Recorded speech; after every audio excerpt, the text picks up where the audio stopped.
So, I'm sure may mga nanonood sa atin ngayon na maaring dumadaan kayo sa pagsubok na napakahirap, na ang feeling nyo hindi nyo na kaya. Alam nyo po, naghihintay lang ang Panginoon. Naghihintay lang siya na manumbalik kayo sa Kanya. Naghihintay lang siya na humingi ka ng tulong sa Kanya para madaanan mo ang iyong nadadaanan at para makita mo ang blessing na naghihintay pag ikaw ay lumapit sa Kanya. Tayo ay manalangin. O Diyos Ama, maraming salamat at ibinigay mo ang iyong bugtong na anak na si Jesus para sa aming mga kasalanan. Patawarin niyo po kami, Panginoon. Sabi mo sa iyong salita, pag kami ay manampalataya sa iyo, pwede kami mag-umpisa muli. Pwede kami magkaroon ng buhay na walang hanggan.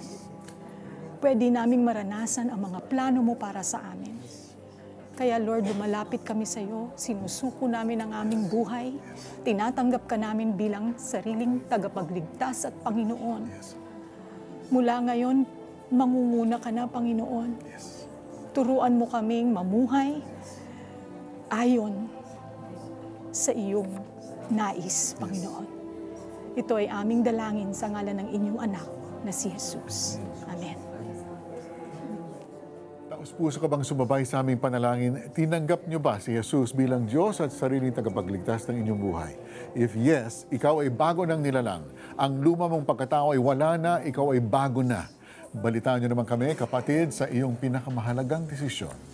Please text yes space the 700 Club Asia at ipadala yan sa aming smart number 0949-888-8001. Globe 0917-406-5001. At Sun number 925-300-3000.